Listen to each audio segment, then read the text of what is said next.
Kia ora and welcome back to another awesome Kickstart episode. Grab some snacks and get comfy as we have a lovely set of local artists for you tonight. My name is Ben and I'll be joined by my co-hosts Jacob and Amber very shortly. On the show tonight we have many artists and we have a film review for Workmates with Vaughan Slynn, an interview with band member Reef from The Splinters, and please stay tuned for a secret offer later on in the episode. For a bit of fun later on tonight, two teams here in the studio will go head-to-head in our game Match That Review, so don't miss out. Now, let's check out what Jacob and Amber are up to in the studio. Thanks, Ben. We're thrilled to be here with some exciting stuff. We're here to meet rock band artist Reef, the bassist for the local band The Splinters. It's awesome to have you here. Now, I know you were saving your music video for later on, so keep an eye out for that. But your band has a clear artist style. Tell us a bit more about the vibe you guys bring to the music community. We like to kind of not take ourselves too seriously on stage, kind of take the piss a little bit. It's a kind of very out of left field band. So I guess it's kind of that really chaotic vibe that we like to bring to our stages. So yeah, awesome. So you guys recently sold out Valhalla, as we heard, at capacity. Can you tell us a bit about that? It was an awesome night.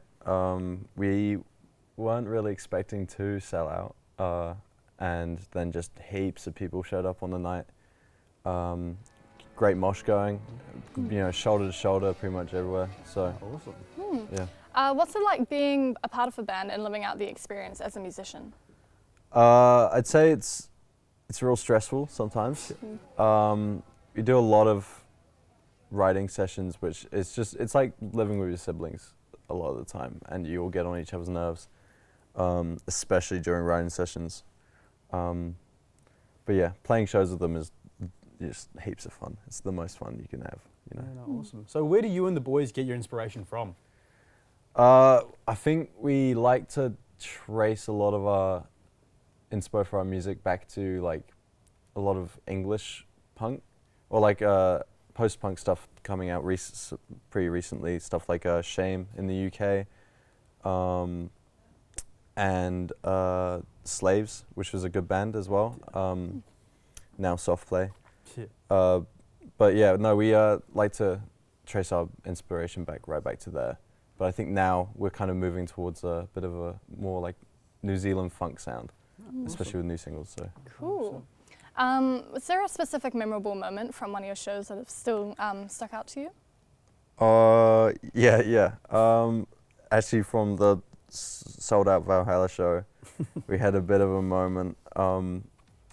The show we did before that, I had a bit of a crowd surf, and so did Gus, our lead singer, and it was really, really fun. And so this time I was like, I'll do it again. And the whole show I was kind of like assessing which part of the crowd would be the strongest. And I went for the jump and they just buckled under me. I just fell straight to the floor. That's rough. Nah, it was good though. I got back up, started moshing and tried to recover, but yeah. A bit embarrassing. Yeah. And final question, do you have any gigs on the way that we should be keeping an eye out for? Yep. We have a few coming up this summer. Hopefully we'll be playing in Taupo and Christchurch, and we'll probably do a few more gigs down here, maybe another Valhalla show at some point. Yep, to celebrate new singles and whatnot coming up. Cool. Just real quick, out of curiosity, how many cities in New Zealand have you performed in? Practically, yeah, three. Three? Sure? RockQuest, if it counts, is Auckland. Yeah. But mainly Wellington, and then obviously when we were starting back in the Bay. So Napier and Hastings, we did quite a few. Over summertime, you guys played at Rhythm and Vines up in Gisborne. What was that like? Oh, incredible, yeah. Probably one of the best experiences I've had playing. Just the overall, the overall idea of playing at a festival in general was just amazing. And we got treated really well. We got a good crowd, good turnout, considering we were in a pretty tough spot with Kid Cudi and Turnstile playing on the main stage. Yeah, so I think we got good 200 people to come to that show. That's pretty nuts for R&B, yeah. That's a good effort. You guys should be really proud of that, yeah. Yeah, heaps proud. Cool. Well, sweet. Thanks, Reef. Thanks for that. Yeah. All good. But real quick, one more time before you go. You guys got second at RockQuest in 2023? 2024. Yep. So what was the experience of going through RockQuest like as so young? It was my first time doing RockQuest, and I had no clue what to expect. It was obviously a few of the boys. It was their second or third time, I think.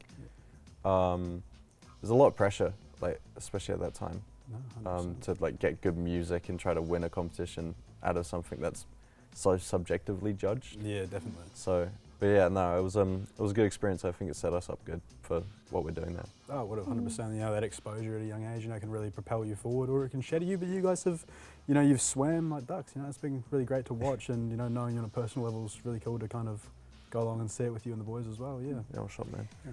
So it is. Thank you, Reef, for inviting us into the world of rock. It's fantastic to hear all about your music as a thriving band. Be sure to check them out on Spotify and all other streaming platforms to follow their socials to get up to date on their next gigs. We'll take a look at their song later on, so stay tuned for that throughout our episode. We have a riveting next segment all about a story of fighting for what you love. Sit back and relax with the trailer for Workmates by Curtis Fowl.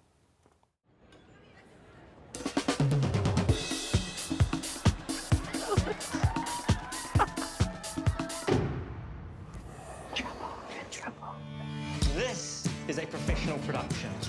Is this a professional theatre? Must the show go on? Must it? Give me another bucket! I wouldn't sleep there, mate. Oh. People have sex on that sofa. Yep. Okay. Thank you. Is that an ice cream container over a fire alarm? Is that not allowed? What do you think? Well, your building has not passed its warrant of fitness. We can't cancel people's shows. Oh my God, I'm not even trying to be a dick about this, but this place is dodgy. It's fucking dodgy. No. We need to launch an urgent fundraising campaign. It's funny, I thought you two were a couple. Oh, no, we're not. Hey, Nina. You know you can just come home. Fuck, I love theatre! You know disclosure of a workplace relationship is mandatory. Is that? Don't break it. This is what happens if people don't love theatres enough. I can't save it without you. Listen, Luce. It's time for me to leave. Even if we get our money. We're never gonna get the money. You all right, mate? Just don't turn your back on theatre. I would do anything for the Crystal Ballroom. Lucy, I go to the Met for you every single time. I love the Crystal Ballroom. It doesn't love me back.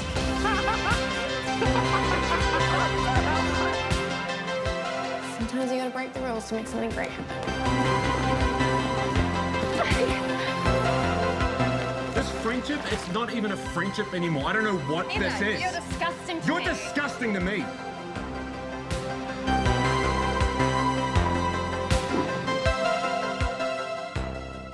You're two of my least favorite star signs. What a beautiful film trailer of Workmates. It really made me feel the vibe of the film. However, enough from me. We'd love to hear from Vaughn, a university lecturer here at Massey, who is our film guest for this evening. So, Vaughn, why don't you tell us some of your thoughts and share some of your knowledge of this film? Thank you. Thanks for having me, team. Yeah, well, to start off with, I think there's obviously some different feelings about the film. You guys were sort of sharing some of your feelings about the film. It was a film I really enjoyed. One of the things I really enjoyed about it was the complexity of the characters and how unafraid the film was to portray, as we were sort of discussing before, two, in many ways, unlikable characters. But for me, that was a highlight, not a kind of drawback of the film. Lucy, played by Sophie Henderson, I mean, she is a tricky character to fall in love with, you know. She is kind of manipulating Tom in different ways to sort of spend more time with her under the guise of work, but there's really something more. And Tom is effectively having an emotional affair with Lucy while he's got a pregnant girlfriend. So in the wrong hands, I think that it could be a film where we were kind of put off. But for me, the film works because of the charisma of the leads. You know, I think Sophie in particular, that's a really beautiful, charismatic leading performance. Even though that is a potentially unlikable character for me, it really works based on the kind of charisma, the magnetism that she has, and the chemistry between them in different ways. Definitely very good performances from both.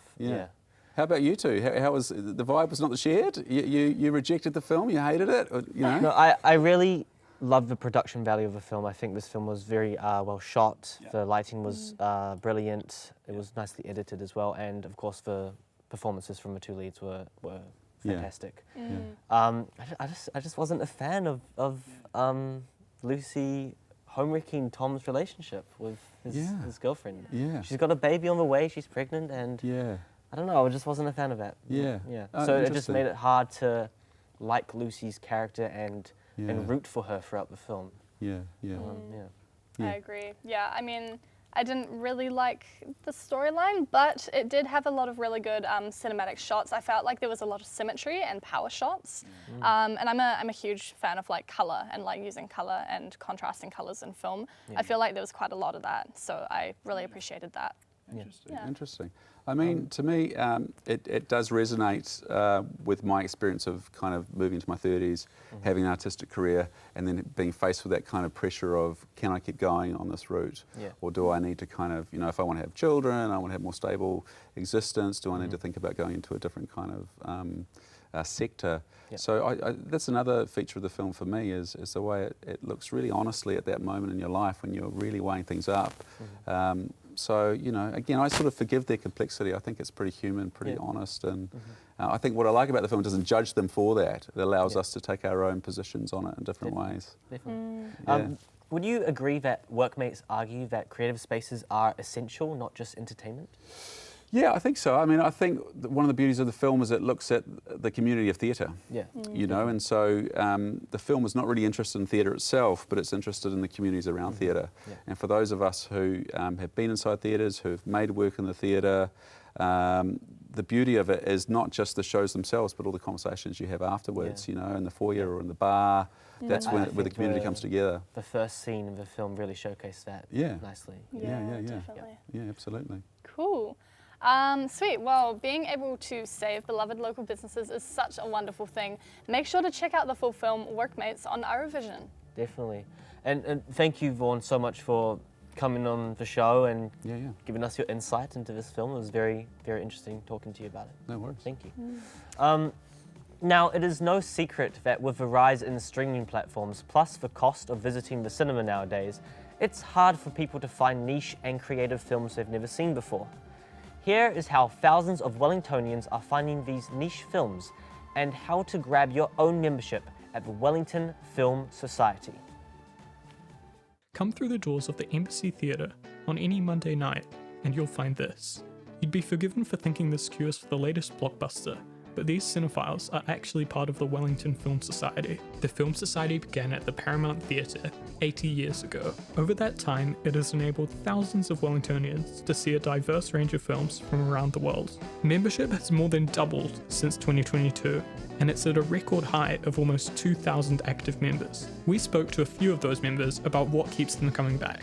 It is a great way to find new films. I think what's great is I watch a lot of movies anyway, but sometimes it can be hard to decide what to watch or when to watch, and so I really like the Film Society because they kind of make the program for you. We caught up with Harry Evans, the president of the society, for his thoughts on why membership has grown so much. I think post-COVID people were keen to get out and about and do stuff.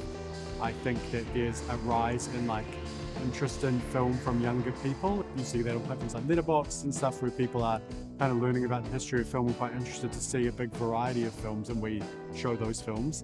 There's also the fact that of the interest in the cinema experience and the kind of community slash focus and better experience versus watching something on your laptop or on TV at home.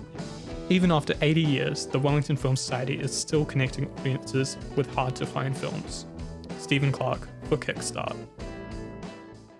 If you're interested to know more, head to their website nzfilmsociety.org.nz to see what your local film society is and what films they are playing each week so you don't miss out. Although now here on our game show we have our two guests, Vaughan and Reef, and our two presenters, Ben and Amber. Here we will view which one of them is better at matching that review. The aim of the game is to guess as many Letterboxd reviews, not sponsored, as possible, by correctly matching them to the corresponding film. Then the one with the most correct matches will win the game. Are you guys ready? Yep. Let's do it. All right, here is your first review for Reef and Vaughan. God of War 2018, but if instead of an immortal Spartan god Kratos, was a 70-year-old New Zealander, and Atreides was just a naughty fat kid. What movie? Yeah, Hunt for the Wilder People. Hunt for the Wilder People? Yeah. Locking that in? Correct. So 1 point for Reef and Vaughan. Question number 2 for Amber and Ben. All right. All right. Dead Poet Society, but with choir. So damn good, the tears don't stop. What might that be? If you need another review, let me know. I haven't even seen Dead Poets Society, so I'm not sure. Damn. Come on. Are we allowed to answer? No. No? No. Could Let them be- have their turn. With choir? Zealand film. Tina? So your final answer? Yeah. Could be a- Correct. Wow. Oh my nice. gosh. Beautiful Oh my job. gosh, nice. Okay. Nice. Number 2 for you guys. This film inspired me to do an erotic dance for my roommates. Local film. Oh, no, I was going to say Magic Mike. No. Erotic dance for my flatmates. For my who am I doing it for? Your flatmates. Oh, workmates. No. Come on. You got it. Think local. Think Kiwi. Erotic dance for my. I feel like I don't know enough Kiwi films. No, you got this. I reckon do you want another one? Yeah, give us another All one. right. Nosferatu for people whose favourite show is The Office. Oh, Got it. You're right there. In the shadows. Sunshine Shadows, yeah. What we do in the What we do in the There shadows. you go, Yes, bang. Reef. Another There point we for go, Reef Reef. and Vaughan. Yes. Right, another one for you two. All right. All right. Love this captured how fucking awesome it feels to dance music. Love that this captured how awkward it is to feel. What is that? Sorry, that is what? a really awkward Strange review. I'll review. try this different one. Sing Street's Evil Cousin. Sing Street's evil cousin. This is a bit more of a niche one for the That Kiwi is- audience. Kind of niche, yes. Yeah. Evil cousin. I don't know. Got Do you know it. Amber? You've got it. I don't I don't think got we've it. got it. All right, we'll give you a pass on that one. Alright. That is Head South. Ah. Righto. Another one for Reef and Vaughan. All films should have stop motion sequences in them. Think local. Think local. That's pretty broad. Yeah. Meet the Feebles. Meet the Feebles? No. All right. Do you want another review? Yeah, give us another one. Yeah. Inspiring story about having an all-consuming crush on someone who's really just a dude. Who wrote these? Random people. It's the Taika film, Oh, which one? the early one he did. Ooh. Eagle vs. Shark. Yeah, he was. Bang! Another point for Reef nice. and Nice. Vaughan. No, I know that film very well. I never would have got that. Never would have got Thank you, that. Reef. People like to write whatever on Letterboxd, but we love them for it. Righto. Another one for Ben and Amber. 90% of the budget was spent on fake blood, 10% on actors. Some sort of splatter film. Is this one of those early Peter Jackson films? Yes. What's it called? Do you know? I'm actually not sure who directed this one. What's it called? Quick. I don't know. I don't know either. Bad Taste. No. The Damn. answer is Brain Dead. Well, that was our final round, which means congratulations, Vaughan and Reef. You have won. Sometimes I don't know I'm where I come up. Sorry about that. You have won Match That Review. You don't get a prize from us, unfortunately. Oh. What you do get, though, is bragging rights, which you can hold very closely onto. Thank you, Vaughan and Reef, for being part of our show. It has been a pleasure. Thanks for having us. Thank you. What we have next is another very special artist, but before we meet them, let's take a small break to listen to the first half of the Splinters music video, Fickle Creature.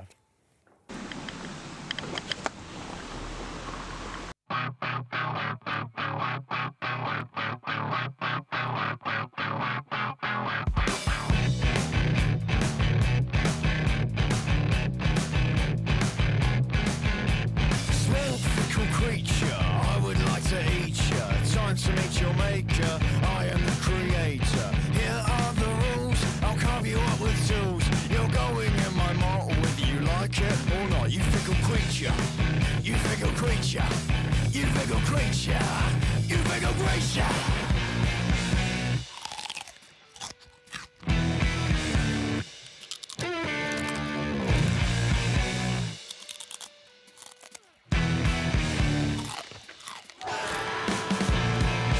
Crunch, crunch,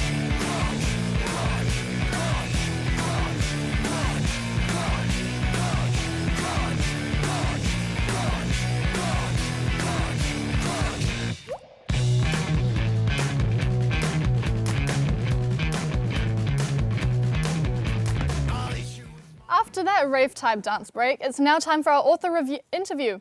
Here we have with us today, Ben. Where's our author?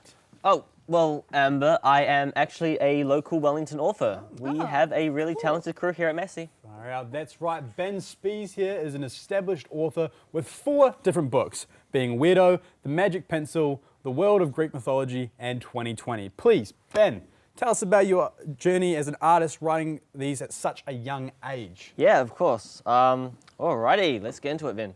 So, when I was 9 years old, I loved writing, and I would come home from school, hop on my computer, write on Google Docs, and I wrote about a 40-page story, which I was really proud of. Nice. And my mum decided to self-publish it into a book for me. Awesome. So this is Weirdo. This is my first book. I wrote when I was 9. And she did this for me as a reward, as a present for writing such a long story at that age. So that was very nice of Mum. And I asked Mum, can we show our friends? Can we sell this to friends and family? And so Mum said absolutely. And we contacted the paper, we contacted the local library, and we had a book launch for Weirdo. And basically that really inspired me and motivated me to keep writing, because that was such a proud moment for me, to sell my book to friends and family. Yeah. So I kept writing, and so still at age 9, but also wrote this from when I was 9 to 10, we got the Magic Pencil. And you can see it's considerably longer. So I was writing quite a bit more now. Nice. Yeah, and then just kept writing and writing. Next book we have is The World of Greek Mythology, which I wrote when I was 11 years old. And this was when I was very much into Percy Jackson, and I was watching lots of Greek mythology movies at the time as well. So I was like, you know what, I'm gonna write about the Greek myths. Awesome. And this is actually my longest book. It is about 228 pages. Oh, wow. There you go. Impressive. And then my last book that I wrote was in 2019 when I was 12. And it is 2020. And yeah, then finally we redid the cover of Weirdo as well. Because we started a publishing company called Spies Publishing. Yeah, so that was sick, man. A great journey for myself and my younger years. Yeah. Awesome. Really cool. Do you have a favorite book out of all these books that you've made? I'd have to say my favorite would be 2020, just because it's more mature in its themes. I was writing a lot more sophisticated. Yeah, Weirdo's lovely, and it's lovely to look back on it, but it is a 9-year-old's writing, you know. But yeah, no, I'm really proud of 2020. I did lots of research, and it's a really fun book. It's about if the sun was getting too close to Earth, and Earth was heating up, and Earth needs to find another planet to inhabit, we're all gonna die. Right. Yeah, so that would probably be one of my favorites. But also, World of Greek Mythology, I love this book. It's got lots of cool stories in it. But also, Magic Pencil, my dad did the illustrations in the Magic Pencil. So that was quite nice. Let me find one for you guys. Let's see here. There is a, where is it? Bear with me. There we go. Nice little illustration there. Nice. So it's quite talented. Yeah, it's quite special to have your dad do your illustrations for you, your mum self-publish, and then you write. It was like a really cool family affair. No, definitely Spies Publishing for you. Yeah. Yeah. Do you have any more plans to write more in the future, or what are we looking at? Well, at the moment, I love storytelling, and my storytelling has kind of diverted from writing books to writing scripts for films. So now I'm here studying at Massey University, making films. And yeah, my films are up on my YouTube, Ben Spies Films, and you can check them out there. Yeah. Awesome. Cool. Thank you so much, Ben. We really appreciate you sharing your books with us. It was cool to hear all about you as a young artist to inspire others. Thank you for having me on the show. That sadly brings us to the end of our interviews. All our artists were so impressive. Before we end tonight's episode, here is the rest of the Splinters music video, Fickle Creature. I hanker for my meal, I hanker for the feel. I want the whole lot of the local fish shop. No, you don't have to die, I could swallow you alive. You fickle creature, you fickle creature, you fickle creature, you fickle creature.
Wow, we've had some really talented artists tonight, including me, and many more to come every episode of Kickstart. To keep your schedule packed with fun and creativity, here's some local Wellington events which could catch your eye. Hey, Jacob and Amber, catch! Hey, dude, I'm trying to study up on local events. Please continue, Amber.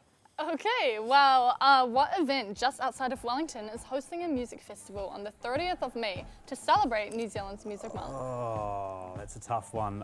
Is that an event called Drewtopia with 25 artists on the lineup? Correct. Oh. If you want to silently read with others and then socialise with people afterwards, where would you go?